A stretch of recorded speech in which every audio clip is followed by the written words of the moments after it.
Welcome back to Geared Up Windows YouTube channel.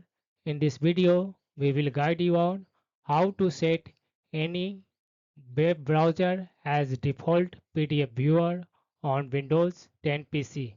For this, first install your preferred web browser on your PC and then select any PDF file and then right click on it and choose Open with option and then click on this one, choose another app.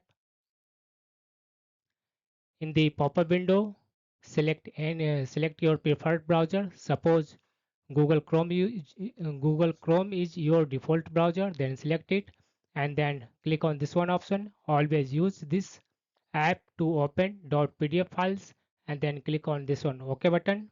From now onwards, whenever you will double click on any PDF file on your Windows 10 PC, it will automatically open with your preferred web browser that you have set to open a PDF file on your Windows 10 PC.